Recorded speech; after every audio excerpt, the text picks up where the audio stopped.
And the informal economy struggling following the COVID-19 lockdown that paralyzed small, medium, and big business alike. The agricultural sector has not been spared, as the good rainy season was not accompanied by any serious attempt by the regime to provide adequate inputs and mechanization for farmers. Citizens, especially the poor, are bearing the brunt of the rising cost of living and basic services.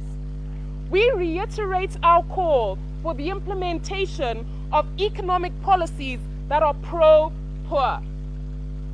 The corruption crisis continues unabated as more cases of illicit gold smuggling, cronyism, and looting emerge with no accountability or intervention by ZAC to bring those most responsible to book. Corruption is killing us. We demand that the individuals implicated be held accountable. We reaffirm that the MDC Alliance is the only viable alternative that can win Zimbabwe for change. We call upon all citizens to converge for change in line with our Zimbabwe Agenda 2021 announced by President Nelson Chamisa earlier this year. A broad alliance and a strong united opposition are the people's best foot forward in the fight against dictatorship and repression. Every Zimbabwean who is at least 18 years old must register to vote.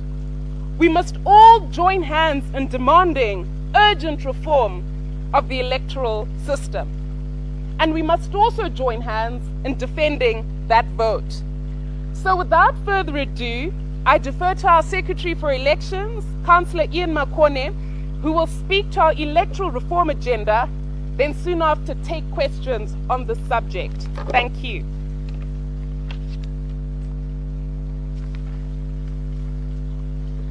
Thank you, Fatai.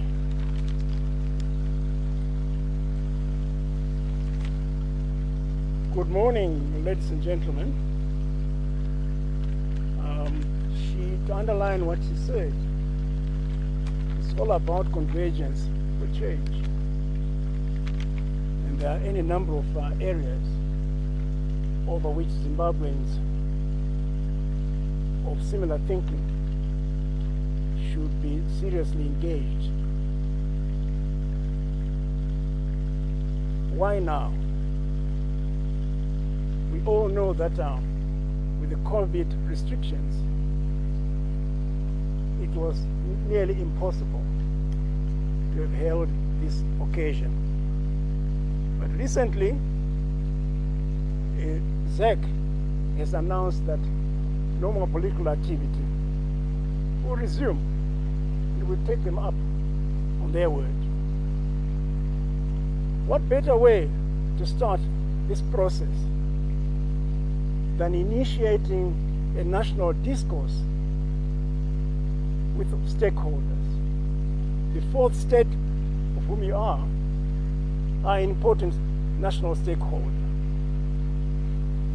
and would like us to use this as only the beginning of a discourse with yourselves and with all other stakeholders. Because when we've done that in the past, the outcome has been favorable to the country. I'll step back to 2006, 2007, and into 2008, where we said that we should all converge in our demand for a people-driven constitution. It was painful, and I can testify to that. But in 2013, we went through a national referendum, which produced a constitution that Padzai refers to as being shredded to pieces, and that is unfortunate.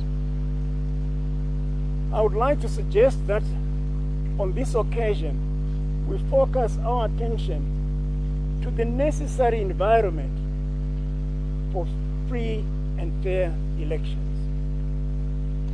We don't want to go into another plebiscite, which produces the same result.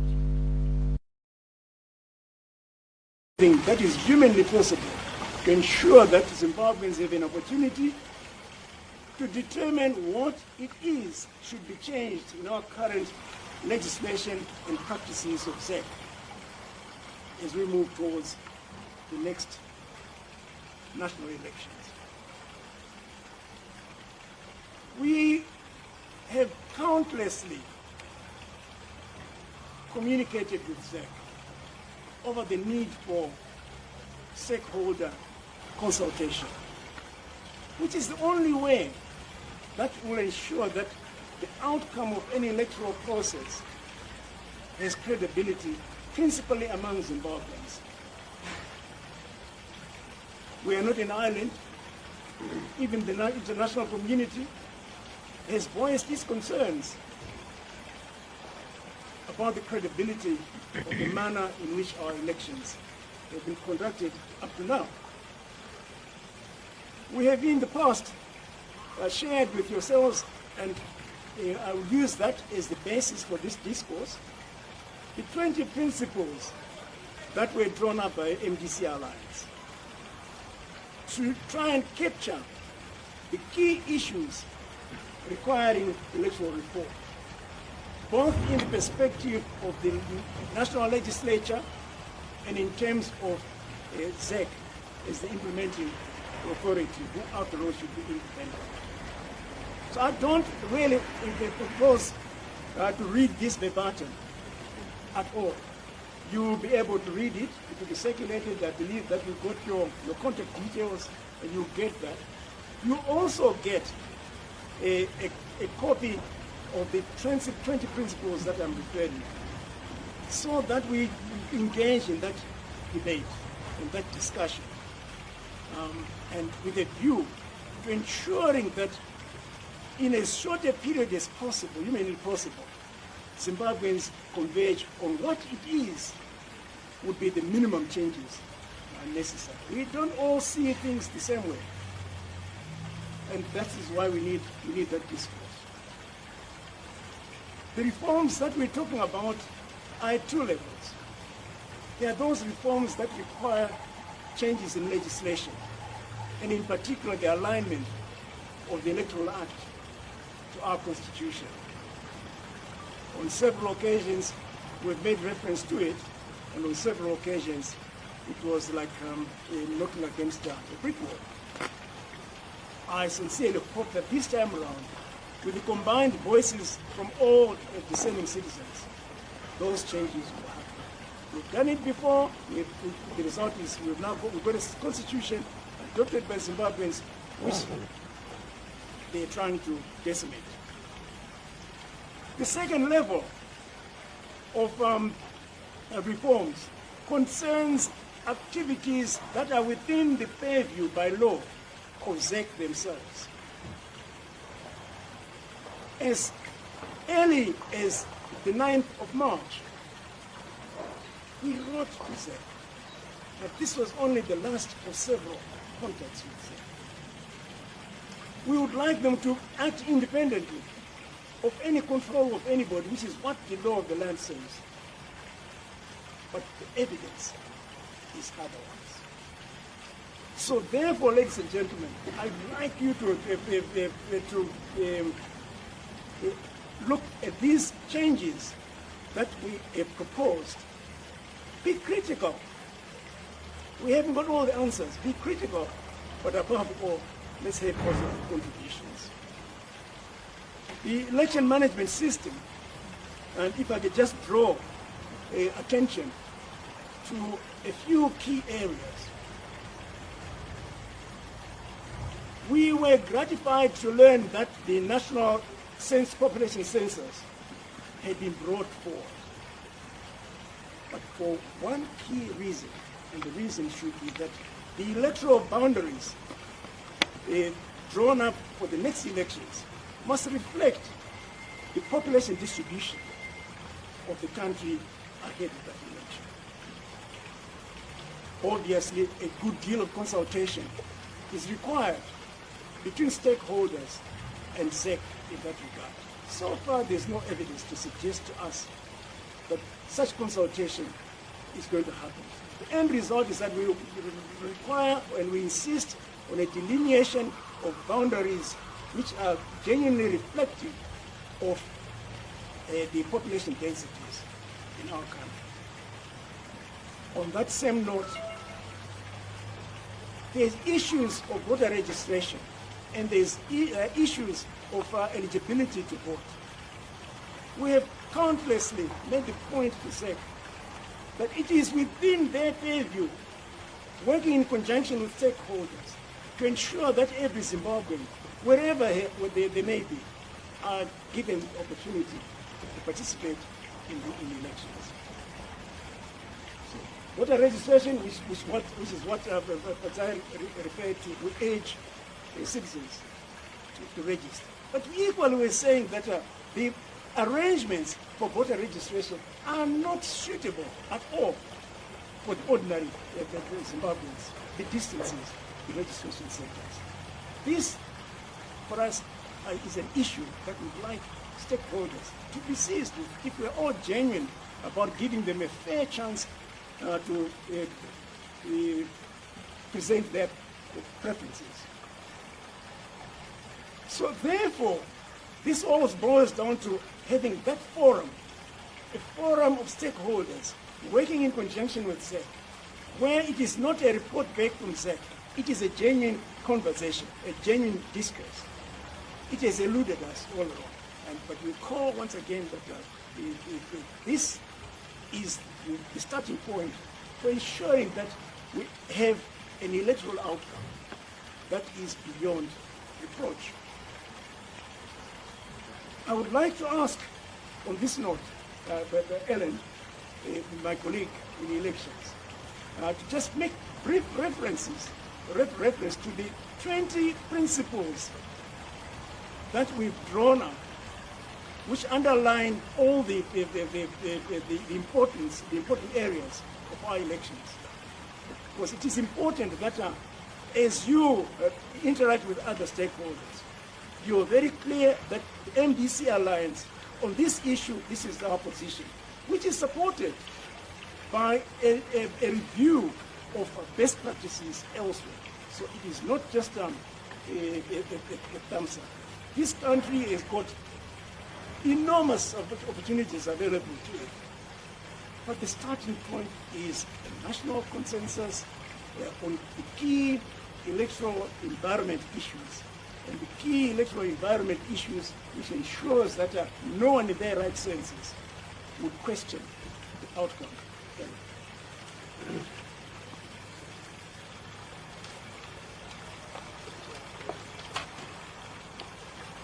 Thank you so much, Ian, for the opportunity. Good morning, everyone.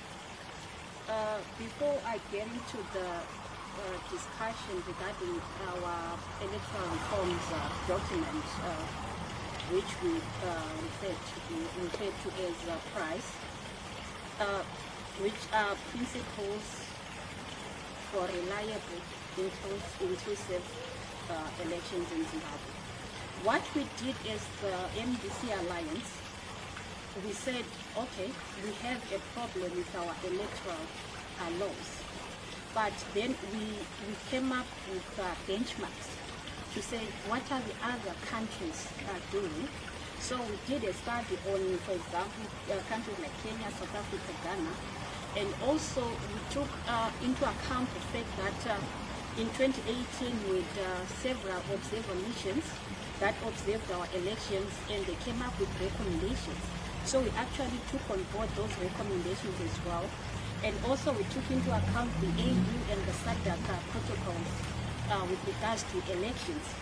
And particularly the SADC is produced a document which contained the SADC model law on elections.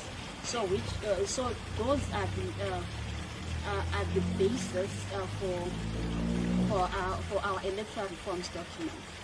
And from there on, we assessed the environment which we as Zimbabwe are currently operating in. and that's how we came up with this document. And we take note of the fact that these reforms, some of them, they require the reform of the electoral law itself. But also, most of these reforms are operational. Our constitution is very clear. But in terms of operations, we realize that there is no political will, to actually implement those reforms in the constitution and align the electoral law to the constitution. So that is basically our main worry. I'll not go into the 20 principles. We'll share the document with you, and I'm sure if the document is also available on our website. But I'll just give you a nutshell of the key reform areas that we are concerned with as the MDC Alliance. First and foremost, we talk of the independence of ZEC. Just like any other Chapter 12 institutions, those independent bodies, including ZEC, they are not supposed to be under the direction or control of anyone. That is very clear. And with particular reference to ZEC now, we talk of the issue of even the operations within ZEC itself. For example, no regulation, electoral regulation, can come out of ZEC without being endorsed or ratified by the Minister of Justice. And we take note of the fact that the Minister is a political figure. And that affects, the aspect of objectivity there. And most importantly, ZEC should be reporting to Parliament, just like any other Chapter 12 constitution, but that is not happening. Instead, it's the Minister who does the reporting. So we have a problem there. And also, the other aspect which we are concerned about is the aspect of transparency and accountability on the part of ZEC. Just basic good governance practice expects any institution or entity to report to its stakeholders. I'm sure Ian spoke strongly about the issue of engagement. We have tried to engage ZEC several times. We have written to ZEC as a political party, as MDC, being a political party in Zimbabwe, a key player in the political and electoral dynamics of the country. But we have not had positive responses. And particularly on issues relating to electoral matters, we still have outstanding issues from the 2018 elections. And up to now, we are 2 years away to the next election and nothing has come forth. For example, currently there's the aspect of delimitation, which is the redrawing of constituency and ward boundaries, which is a very, very important aspect. And clearly, even the SADC law itself speaks to the issue of a stakeholder engagement. And even our constitution as well makes reference to that aspect. But we have never had any discourse with ZEC regarding the issue, save for radio programs and where ZEC speaks to people through the radio to say, no, we are currently doing our delimitation making exercise.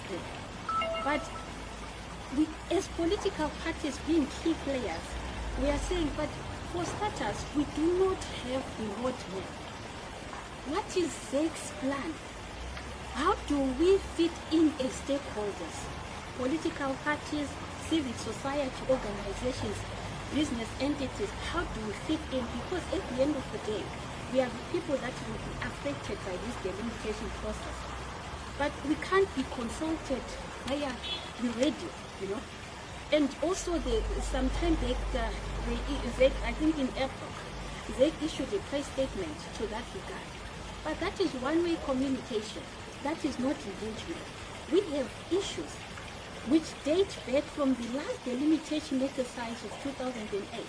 We had issues to do with gerrymandering. And how are those issues going to be addressed? These are the issues, these are the issues that we want to know as political parties. And moreover, who is going to conduct this delimitation? Because delimitation, even the Constitution, is clear that it should be a fair and transparent process. But for the aspect of fairness, we want to know who is going to conduct that process. And that person, will that person be objective enough to do a proper job? Not only that, delimitation is a technical and highly complex exercise, which needs the technical expertise. And we know for a fact that ZEC does not have that technical expertise. So now if ZEC is to outsource that responsibility, who is it outsourcing to? We want to know, these are the issues that we want to know with regards to delimitation. The methodology itself. Yes, we understand that the Constitution says the number of registered voters are the key determinants with regards to electoral boundaries. But how is that going to be implemented? So that's the methodology we want to. That's the kind of discourse, that we want to engage ZEC. I know there's the COVID situation. Everyone knows that. But then there are virtual platforms. They can organize a Zoom meeting. They can organize. There are lots of things, even basic communication, Facebook Messenger and stuff like that. We are living in a millennium world where technology is there. But there is that gap. So as long as that gap, there becomes a lot of speculation. So this is why we are saying as political parties, as stakeholders, as key stakeholders, we need to engage and share notes with ZEC and say, okay, what are the best practices in other countries? And also, the other issue, key issue on our electoral reforms document is the right to vote. Section 67 of our Constitution is very clear to say every adult citizen above the age of 18 has the right to vote. That is very clear. But we see quite a huge population of our people being disfranchised. For example, we talk of the diaspora. Yes, we understand there could be legal impediments, but the Constitution is clear. If a country like Mozambique can actually come into Zimbabwe and get its people to travel all the way to Bulawayo to actually register its people there, what's stopping Zimbabwe from doing the same? I know there could be some technical complexities, but has ZEC ever attempted, have we ever sat down and shared notes with on that regard? So these are some of the issues. We talk of, for example, on the day of voting, we have the prisoners as well. Prisoners are Zimbabweans, they are human beings. They have the right to vote. We have people that will possibly be hospitalized on election day. What are the mechanisms that will be put in place to ensure that those people exercise their right to vote? So these are the issues that as the MDC Alliance will say, no, let's sit down and discuss and find a way forward. We had that problem even in 2018. We had problems with the uniformed forces. Quite a number of them that were deployed on the day of election, they couldn't vote because there was no proper mechanisms. I remember in Bulawayo, at the city hall, there was chaos there of soldiers and police officers that wanted to vote, but they did not get the chance. So at the end of the day, they couldn't do that. So we don't want a repeat of the same situation in 2023. So now what are the measures and systems that will be put in place? And then we talk of the issue of media freedoms, access to media, fair and equal access. The Electoral Act, even the Electoral Act, speaks to the fact that ZEC has the responsibility of ensuring that every political player has access to free and equitable media. But that is not happening. What are the measures? Has ZEC ever attempted to engage the Media Commission to that regard? Because, for example, if you look at the aspect of the public media, as the MDC Alliance, we have constantly complained that we are not getting any coverage. The only coverage that we get is usually negative coverage. And we have complained about it throughout whatever electoral period. But those issues have not been addressed. So we want to say, what we are saying is, let there be free access to media. Let's put up measures and necessary systems to enable every political party to have access to media. And lastly, the political environment. We are saying, as the NDC, we want an enforceable code of conduct for all stakeholders that whose activities impact on electoral outcomes. For example, we talk about the role of traditional leaders in elections. We receive complaints day in, day out of their influence in the rural areas. The role of the security. What are the police doing? You know, these clandestine arrests. The military itself. What is the role of the military in elections? So these are the issues that we're talking about. You say, as the MDC, these stakeholders, they should be subjected to a code of conduct to ensure that they execute their duties in a fair and transparent manner, as expected by the Constitution of Zimbabwe. So these are the areas that we need to sit down with ZEC, not just ZEC, even any other stakeholder who has a direct impact on the operation or on electoral outcomes. So basically, these are our key issues with regards to our electoral reforms, but we have 20 principles which we would gladly share with the media and everyone out there. Thank you so much. Thank you very much. Thank you very much to our esteemed Secretary for Elections and his deputy for outlining the key aspects upon which the MDC Alliance requires reform. So I'm just going to call upon our esteemed Secretary for Elections, Mr. or Councillor Ian Malkone, to come back up again, and we're going to take a few questions from the press. If you may respectfully just identify your name, your media house, and then ask your question, and we'll take it. Yes, sir. Thank you, Taputi Mbaki from Electoral TV. My question is, in the event worst case scenario, if the process drags and we get into 2023 and no reforms to your joy have been made, like what happened in 2018? We saw what happened there at the African Institute. Twice, I think, there were marches that were held peacefully. You were carrying petitions to ZEC. Nothing changed. And the question that was brought to you as a party was, will you participate in the next election? So in the case that the reforms are not to your level of opinion, will you participate in the 2023 election? Thank you. Yeah, look, I thought that might come up,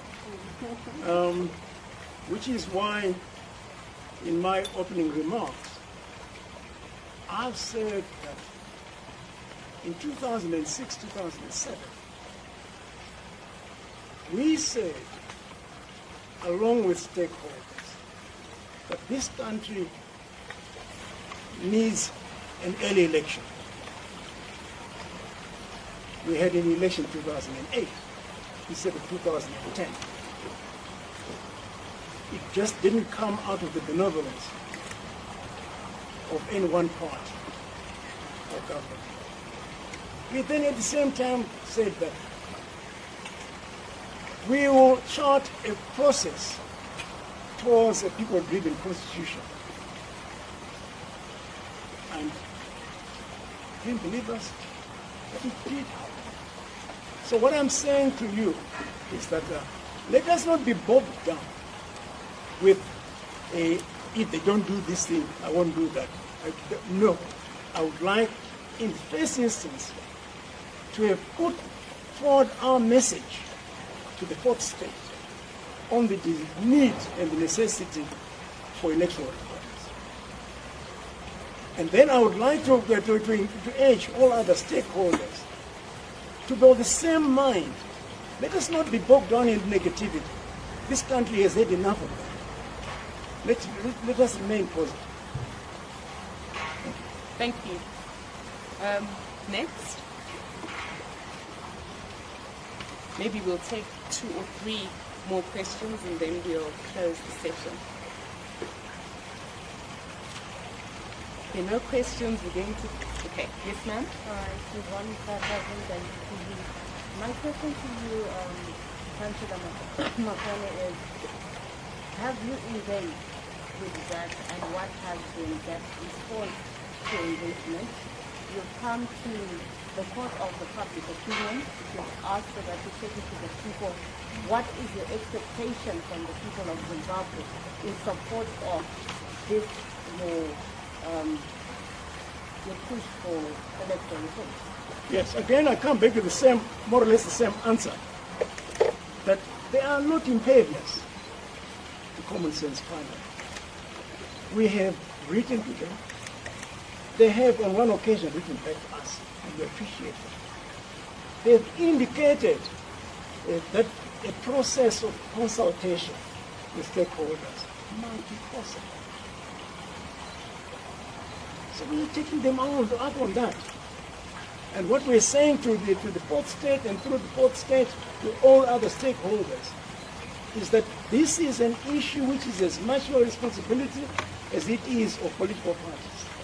Let us look at it, let us get the message across to Zimbabweans, and I'm sure SEC will engage. Thank you. Are there any further questions? Thank you very much. If there are no questions, all that remains is for me to thank you very much, all our journalist partners and partners in the media for taking time to come and cover this press conference. Let's continue to push the message of winning Zimbabwe for change. We urge all citizens to go and register to vote. We must make sure we're engaged on the delimitation and census processes and ensure that we encourage everyone around us to also defend the vote after we've voted. So thank you very much to our esteemed Secretary for Elections and his deputy for their address today. Thank you very much.